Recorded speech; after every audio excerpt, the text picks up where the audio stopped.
Colossenses 3:12 diz assim: portanto,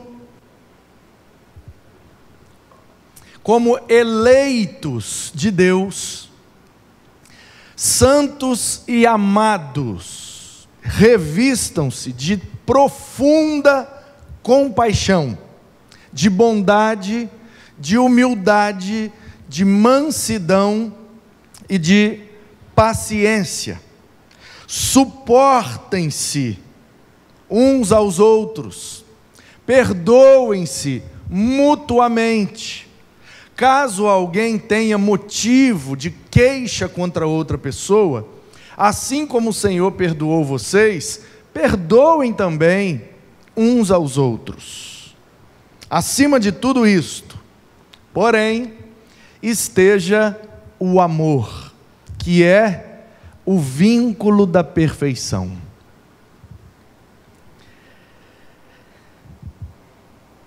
O amor, essa expressão, ela é muito impactante para mim. Acima de tudo esteja o amor, que é o vínculo da perfeição. Que a paz de Cristo seja o árbitro no coração de vocês, pois foi para essa paz que vocês foram chamados em um só corpo. Sejam agradecidos. Que a palavra de Cristo habite ricamente em vocês. Instruam e aconselhem-se mutuamente em toda sabedoria, louvando a Deus com salmos, hinos e cânticos espirituais, com gratidão no coração, e tudo o que fizerem, seja em palavra, seja em ações, façam em nome do Senhor Jesus, dando por Ele graças a Deus Pai. Amém? Amém. Portanto, como eleitos de Deus, santos e amados, revistam-se de profunda compaixão. Mês de março estamos celebrando a campanha de missões mundiais. E o tema desse ano é esse aí, que você está vendo na tela. Viva a compaixão. Nesse duplo sentido, de que temos que viver a compaixão, nós e através de nós, mas também um viva, num sentido de celebrar a compaixão. Viva! Viva a compaixão! Graças a Deus pela compaixão, pela sua compaixão, pela compaixão de Cristo por nós. E aí Paulo está aqui escrevendo aos irmãos de Colossos. A cidade de Colossos é uma das 9 cidades da Ásia Menor. Nós conhecemos 7 delas, porque Jesus mandou João escrever a revelação e enviar para essas 7 igrejas: Éfeso, Esmirna, Pérgamo, Tiatira, Sardes, Filadélfia e Laodiceia. Mas além dessas 7, a Ásia Menor também tinha outras 2 cidades principais. Uma se chamava Hierápolis, que não tem na Bíblia assim uma carta ou algo específico, e a outra é a cidade de Colossos.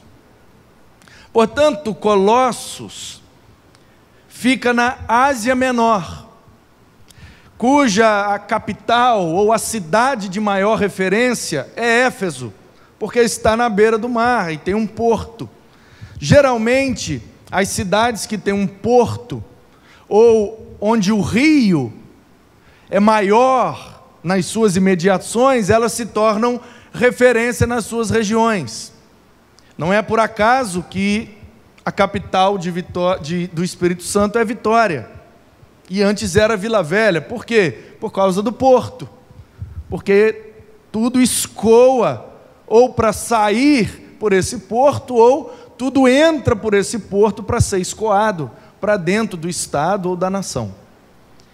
Então Éfeso era a referência, de forma que se a gente sabe alguma coisa sobre Éfeso, cultura, economia, política, como era a vida e os desafios de ser igreja ali naquela região, a gente meio que conhece todas as outras. Porque uma cidade que cresce muito numa região, ela vira referência e as outras passam a respirar mais ou menos a mesma cultura. Assim como no sul, nós temos a cidade de Cachoeiro de Itapemirim, por conta do rio. No norte, nós temos a cidade de Linhares ou São Mateus.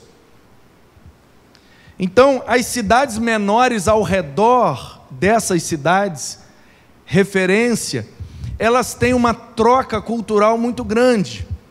Porque tudo que você precisa resolver de mais grave, de mais sério ou de mais complicado, onde você mora, se você está numa cidade menor, você é quase que obrigado a ir na cidade de referência. Então, todo mundo que mora nas pequenas cidades em torno de Cachoeiro, ou de Linhares, São Mateus, quando é uma questão de saúde, uma questão administrativa, uma questão jurídica, seja lá qual for, se é uma questão mais complicada, nas cidades menores nem sempre resolve, então tem que ir buscando as cidades maiores que são referência, como no extremo sul da Bahia, a cidade de Teixeira de Freitas. Então o povo sai dos lugares menores e vai no lugar maior também para comprar, para vender, porque o comércio nas cidades maiores gira mais, tem mais gente, tem mais dinheiro.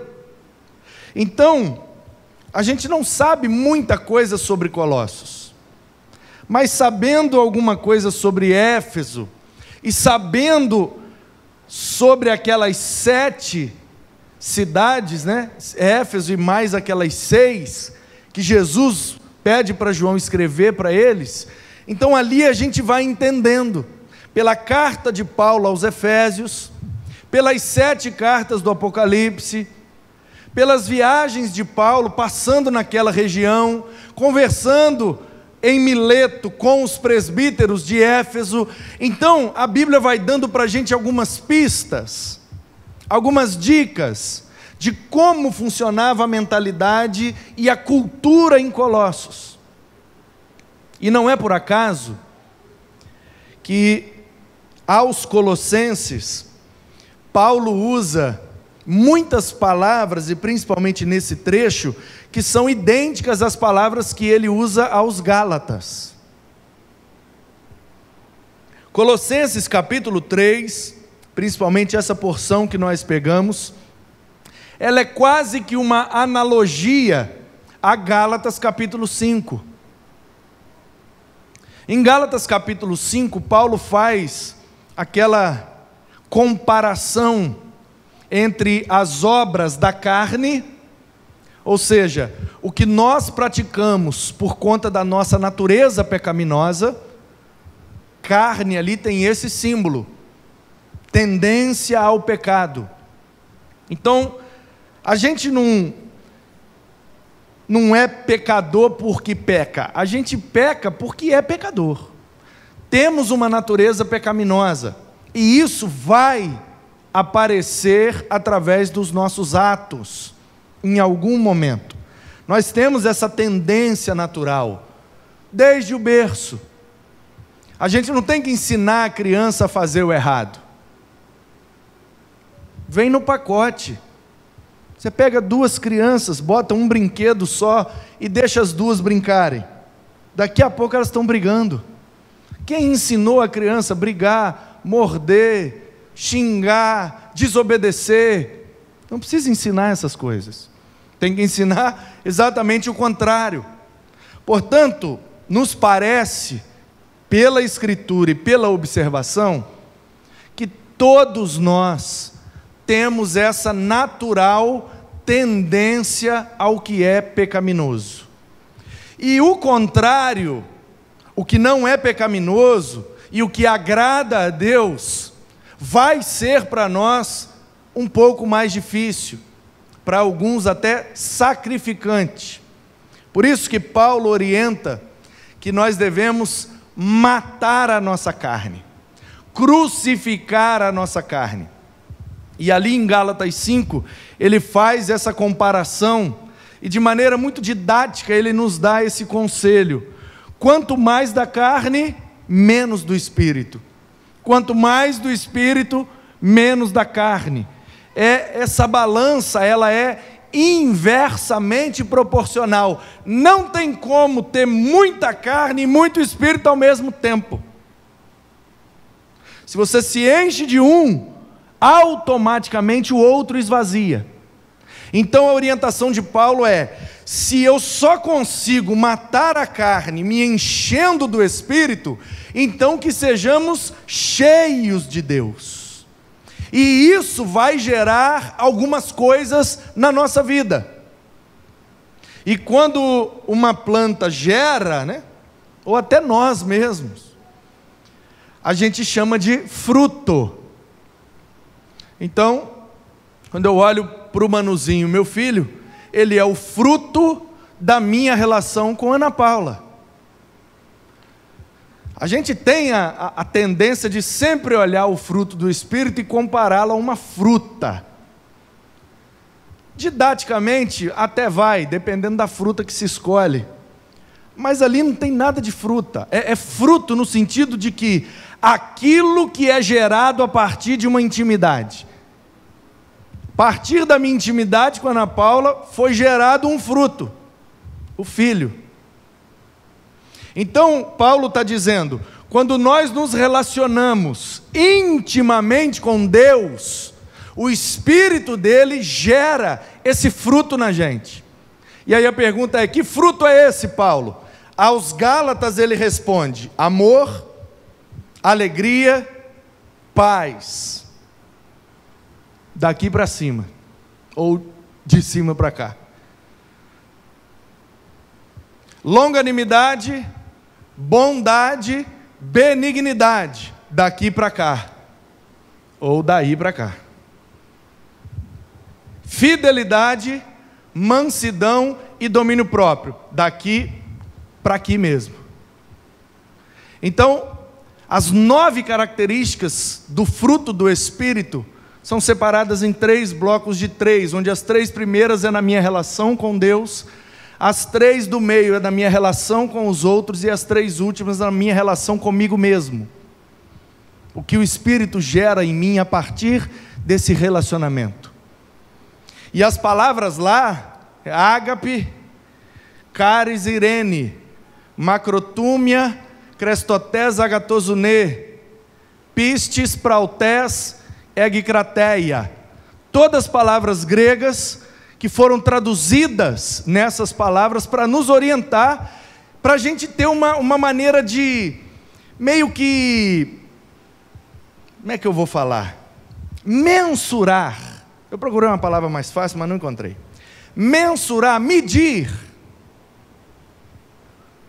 Porque quando eu quero mensurar o físico, eu me olho no espelho, certo? Mas o negócio está complicado. A gente mensura, ou subo na balança. Ih, rapaz, tem que cismar de novo, né, Samuel? Quando a gente quer medir, quando a gente quer mensurar o que é físico, é mais fácil. A gente mede, a gente pesa, a gente observa. Mas como que você vai mensurar o que é espiritual? Não dá para ver, não dá para pegar, não dá para pesar. Então, olhando para você, como eu vou saber se o fruto está grande ou pequeno em você? Então, Paulo, ele coloca essas características para nos dar esse parâmetro de medição. O quanto eu tenho amado como Deus me ama.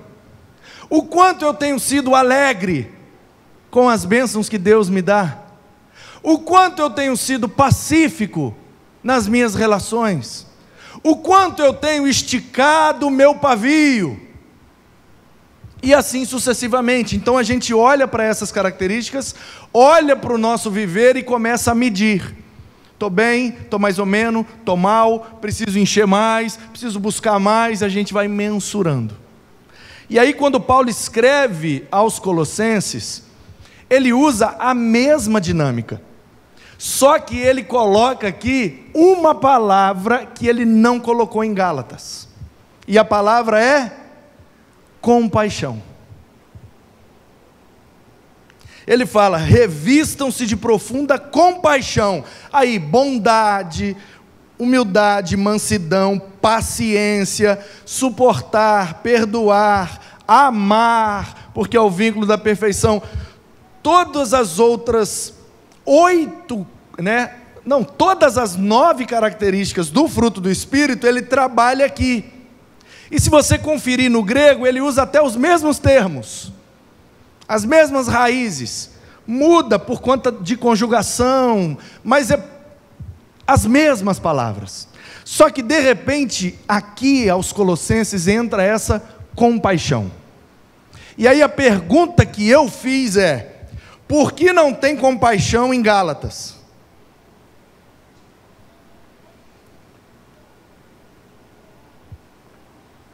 Porque eu estou lendo aqui, me parece, ele começa o capítulo 3 assim, ó. Na verdade, o capítulo 3 é meio que uma breve, o início do capítulo 3 é uma breve conclusão do que ele acabou de falar no capítulo 2, porque originalmente não tem capítulo nem versículo, você sabe, o assunto está correndo e ele está falando. Mas o 3 começa, portanto, toda vez que tem um portanto, é uma conclusão. Falei, e o que eu quis realmente dizer é isso, isso e isso. O portanto agora é o que eu quis dizer. Então ele começa dizendo assim, portanto, ou seja, eu falei para vocês sobre a nova vida que nós temos em Cristo. Ah, Paulo, entendi, mas o que você quis dizer com isso? Se vocês já foram ressuscitados com Cristo, vocês estão ligados lá no alto, vocês pensam nas coisas do alto, vocês são influenciados pela vontade do alto, e o que rege a vida de vocês não são as coisas que acontecem aqui no primeiro andar, está tudo no segundo andar. Se já fostes ressuscitados com Cristo. Aí uma vez uma pessoa muito atenciosa me perguntou, pastor, esse texto então só vale para depois que Jesus Cristo voltar. Aí eu falei, muito boa a sua pergunta. Se já fostes ressuscitados com Cristo, o que ela pensou? Ressurreição só na segunda vinda. Todo mundo ressuscita, ele julga e vai para lá, vem para cá e vamos embora e pronto, novo céu, nova terra e estamos juntos. Mas será que Paulo escreveria para uma igreja, para orientar a vida em comunidade de uma igreja, dando uma orientação que essa igreja deveria fazer só depois da segunda vinda? Porque depois da segunda vinda a gente nem tem muito mais o que fazer, é ele que faz e a gente só segue o curso. Então me parece, assim como em Apocalipse é mencionado 2 ressurreições, esse grupo, João revelando, revelando o que Jesus mostrou para ele, esse grupo é o da primeira ressurreição, esse outro grupo é o da segunda ressurreição. E aí, como assim? Então vai ter 2 ressurreições? Portanto, me parece, meus irmãos, que esta ressurreição que Paulo fala, que seria aquela primeira ressurreição daquele grupo do Apocalipse, é a ressurreição do Espírito, ressurreição espiritual. Estávamos mortos em nossos delitos e pecados, mas Cristo nos vivificou, nos deu vida novamente. Quando você dá vida novamente uma coisa, essa coisa está ressuscitando. Portanto, em espírito e no espírito, os crentes em Jesus são ressuscitados espiritualmente, porque o salário do pecado é a morte. Estávamos separados de Deus, mortos, separados. E Cristo fez a ponte que nos uniu novamente com Deus. E essa união nos trouxe vida, vida espiritual, zoe, aionios, traduzido como vida eterna, mas não é bios, é zoe. Portanto, não é a primeira ressurreição ainda ligada à vida física. Os nossos corpos ainda são perecíveis. Vamos envelhecer, vamos adoecer, e se Cristo não voltar a tempo, vamos ser sepultados. E aí, na segunda vinda dele para nos buscar, seremos então, após termos sido ressuscitados no Espírito, seremos ressuscitados no corpo, para assim habitar com Ele por toda a eternidade, num corpo glorificado, que tem as mesmas características do corpo de Cristo após a sua ressurreição. Pois bem, por que é que eu investi esse tempo para introduzir essa mensagem com essa quantidade de informações? Para você entender só uma coisa: a diferença do texto de Gálatas para o texto de Colossos está na cultura do povo. Os Gálatas estavam vivendo um desafio que era uma perseguição extrema. Daí eles estavam flertando com a possibilidade de voltar às práticas judaizantes. E aí Paulo diz: não precisa mais, não precisa mais. É bom a gente saber, é bom a gente conhecer, mas tudo isso aqui aponta para Cristo, de maneira que se eu creio em Cristo, está tudo resolvido. Não precisa mais fazer festa, separar um dia correto, dia certo, dia errado, e não precisa mais, é só crer em Cristo. E crendo em Cristo, seremos ressuscitados em espírito, para viver uma nova vida em Cristo. E aí a pergunta é: quais são as características dessa nova vida, Paulo? Aí ele diz: ela foge do que é pecaminoso e busca o que é parecido com Jesus. É só imitar a Cristo e está tudo resolvido. Portanto, diante de cada pensamento, de cada fala ou de cada ação, aquele que nasceu de novo precisa perguntar: o que Jesus faria? O que Jesus pensaria? O que Jesus falaria? O que Jesus faria? Tendo a resposta, a gente imita e está tudo certo. Mas Paulo, seja mais específico com a gente. Então, queridos, o que eu quis dizer é o seguinte: como eleitos de Deus, vocês foram salvos aí em Colossos, porque os Gálatas, eles estão querendo voltar aos velhos rudimentos, velhas práticas, que não tem necessidade nenhuma mais. Mas vocês aí em Colossos, vocês estão perto de Éfeso, vocês são muito influenciados por Éfeso, e a região de vocês é uma região de passagem. As pessoas estão sempre indo para o porto ou voltando do porto. E aí, Colossenses, o que vocês precisam é, ao se relacionar com esse povo transitório, ou toda vez que você precisar sair de Colossos e ir lá em Éfeso para resolver um problema na capital,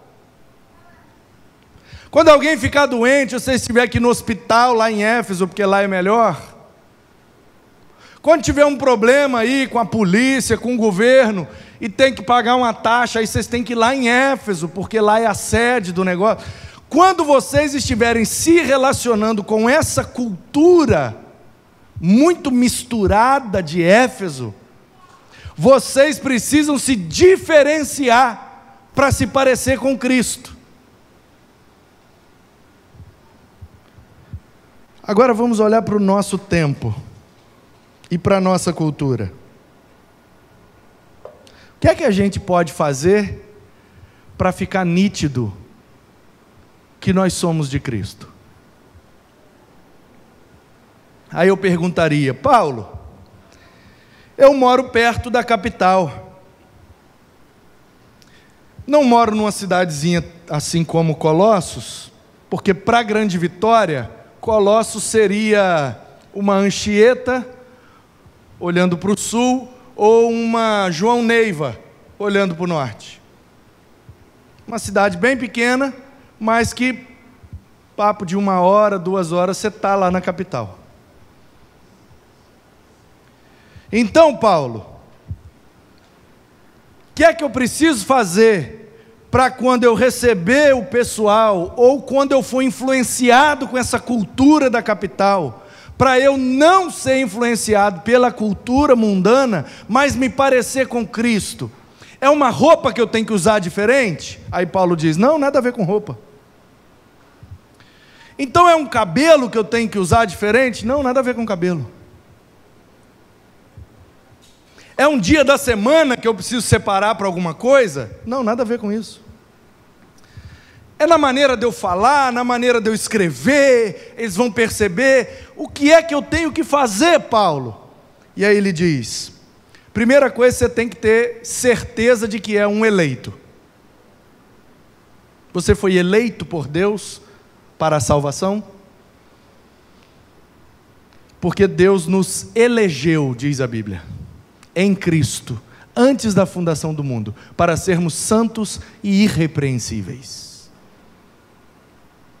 Ah, pastor, isso é papo de reforma, Calvino? Não, só estou lendo Paulo. Esquece esses caras por enquanto, agora aqui não faz cosquinha não. Eu estou lendo só aqui, ó. Portanto, como eleitos de Deus, em Cristo. O que é que faz um eleito, gente? Outubro está chegando aí a eleição. O que é que faz um eleito? Assume uma função para servir os demais. Eles mudam isso. Eles assumem para servir a si mesmos. Mas o correto é isso, que é uma eleição: separar uma pessoa para assumir uma função / ofício para servir os demais. É isso que aconteceu com Abraão, é isso que aconteceu com Israel. Eu vou separar esse povo aqui, para que através dele eu fique conhecido a todas as famílias da terra. Aí os descendentes de Abraão confundiram eleição com predileção. Ao invés de bater no peito e dizer: somos o povo eleito de Deus, para torná-lo conhecido a todo mundo. Não, eles disseram: nós somos o povo predileto de Deus. E se fecharam em si mesmos, e não fizeram o que Deus mandou, ou o que Deus projetou para eles. E nós, como igreja, igual Colossenses, a gente também fica fechadinho, achando que Deus nos salvou só para a gente ficar aqui dentro do nosso clubinho bonitinho, com ar-condicionado e a rampinha linda, e tudo bonitinho funcionando, e nós aqui para dentro de nós mesmos, e aí nós somos iguais esses que são eleitos e não fazem nada pelo povo. Como é que você chama uma pessoa que foi eleito, assumiu um cargo, exerceu por 4 anos e só se deu bem e não serviu ninguém? Como é que você chama essa pessoa? Pensa aí só na sua cabeça. Qual adjetivo você dá para essa pessoa? Eu e você estamos sendo essa pessoa diante de Deus, porque nós somos eleitos para servir aos que estão ao nosso redor, e a gente está fechadinho, fazendo tudo só para nós mesmos. E aí Paulo está dizendo, vocês foram eleitos, vocês precisam ser santos, porque vocês são amados. Então essa consciência é a primeira coisa que tem, essa ficha tem que cair. Para quem tem de 35 para cima, a ficha tem que cair. Para quem tem de 30 para baixo, esse download tem que chegar na nossa mente. Baixa esse aplicativo aí, ó. Em Cristo, eu fui eleito para servir, e eu preciso fazer isso em santidade e amor, é o que Paulo está dizendo. Portanto, como eleitos de Deus, santos e amados, revistam-se de profunda compaixão. E aí eu, nesse ponto da reflexão, entendo o que é que Colossos tem diferente da Galácia. Os Gálatas não tinham dificuldade em se compadecer dos outros. A dificuldade deles era o medo de avançar, e aí eles queriam então retroceder. O problema da Galácia era medo, perseguição, medo de morrer. Então vamos voltar, vamos continuar crente, mas vamos parecer judeu, porque aí a gente sofre menos perseguição. Aí Paulo está dizendo, está errado também. Sim, sim, não, não, tem nada a ficar fingindo. Esquece isso, toca para frente, é só Jesus e está resolvido. Os colossenses não estão com medo de perseguição. Não é esse o contexto lá. Eles não estão querendo voltar atrás. Qual é a dificuldade deles? Extremamente influenciados pela cultura que vai, a partir de Éfeso, permeando toda aquela região. A dificuldade dos colossenses era separar-se dos demais, para evidenciar que são de Cristo. E isso começa com a consciência da eleição. Eu fui eleito para desenvolver um ofício, um cargo, para fazer algo, para servir. E o que é que eu estou fazendo? Eu preciso santificar a minha vida, preciso exercer o amor, porque eu fui amado por Deus, e eu preciso revestir-me de profunda compaixão, olhar para o outro como se fosse a mim mesmo, fazer pelo outro aquilo que eu não faria nem por mim mesmo. Porque às vezes a gente olha nesse prisma, né? Fazer pelo outro aquilo que eu faria para mim.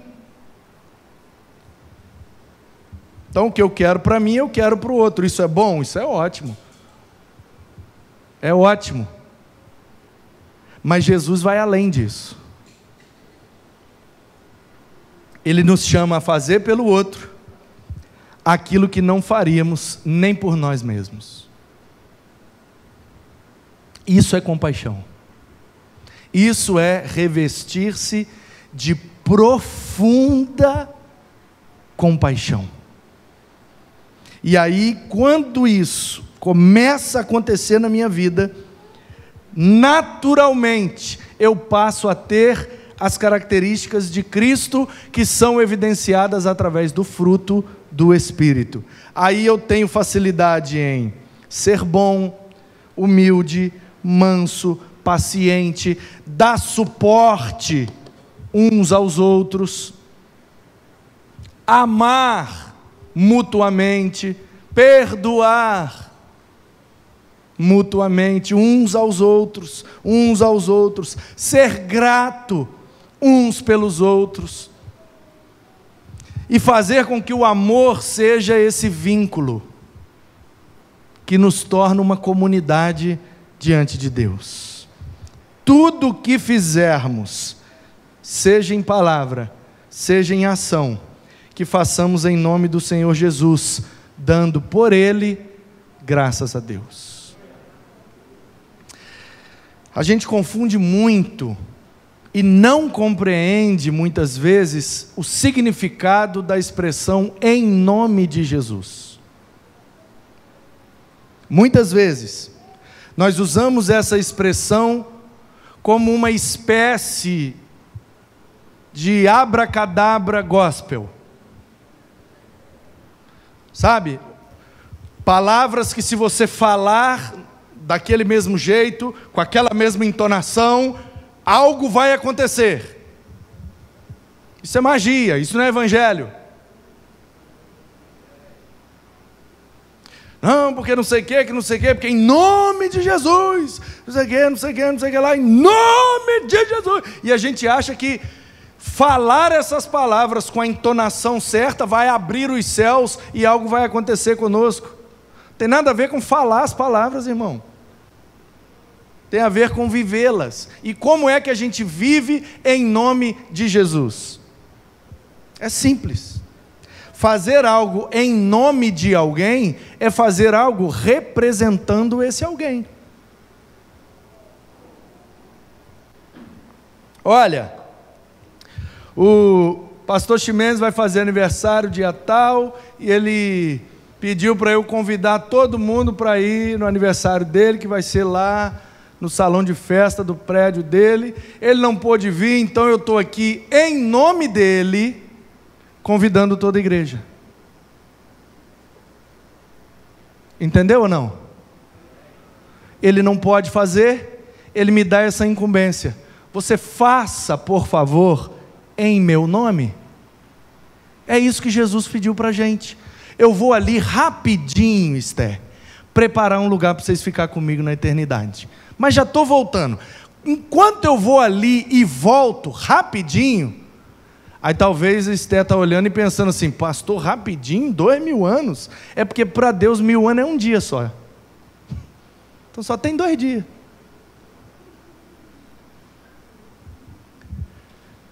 Quando eu voltar para buscar vocês, eu não quero buscar só vocês. Quero buscar um monte de gente. Então, enquanto eu vou lá arrumar e volto, vocês têm condição de chamar outros para subir junto? Eu não estarei aqui para fazer. Vocês poderão fazer em meu nome, por favor? Simples assim. Mas para ter credibilidade, vocês precisam se parecer um pouco comigo. Combinado assim? Então, quanto mais parecidos comigo, mais credibilidade vocês vão ter no convite. Aí, quando vocês chamarem, as pessoas falam: não, ele está aqui simbolizando, representando aquele que realmente está chamando todo mundo. É por isso que, quando esse grupo de pessoas chegou em Antioquia, o povo olhou e chamou eles de cristianos, que é o diminutivo de Christos. Literalmente, cristinhos. Olha, esse grupo de pessoas que pensa como ele, fala como ele, age como ele, exerce compaixão assim como ele exercia, são os mini-cristos. Aí, na hora de traduzir, no português, o diminutivo é pejorativo. Um carrinho, uma casinha, um reloginho. Agora, um carrão, um casão, um relojão.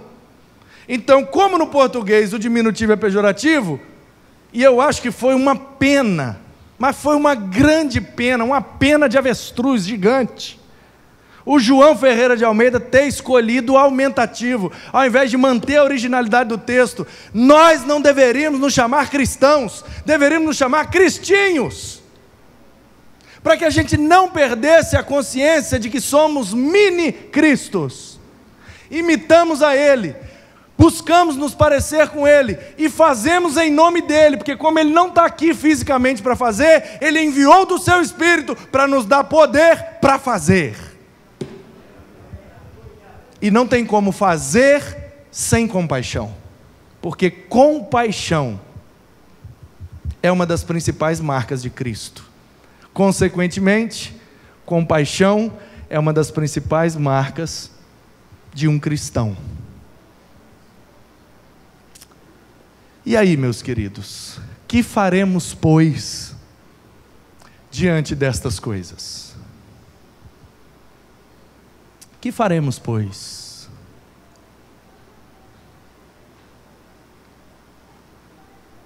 Seremos como os colossenses?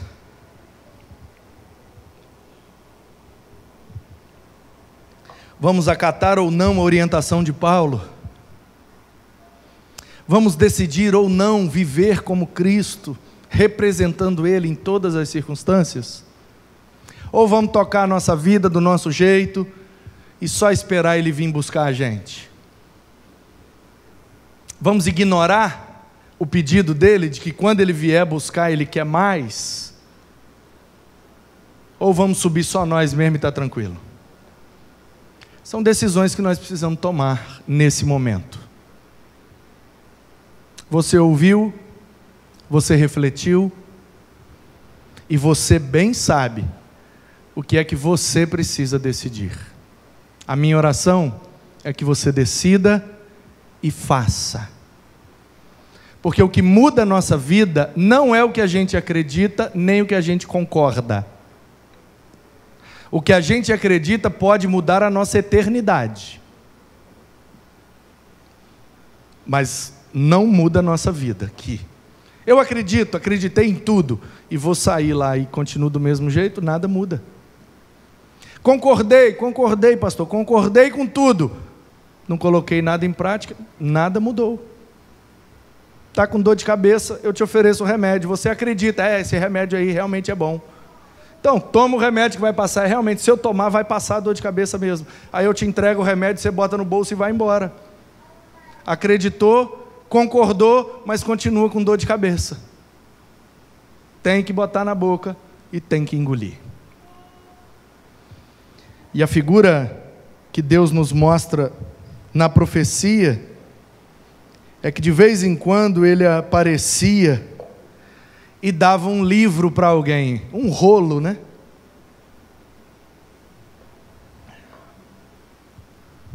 Aconteceu pelo menos 2 vezes. Entrega na mão do cara, não sei se numa visão, não sei que o texto diz que o profeta pegou o rolo e Deus falou, agora come o rolo. E aí comeu.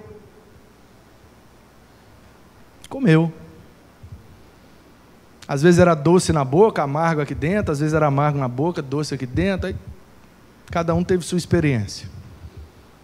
Portanto, o que Deus está fazendo com a gente nessa noite é isso. Está aí diante de vocês.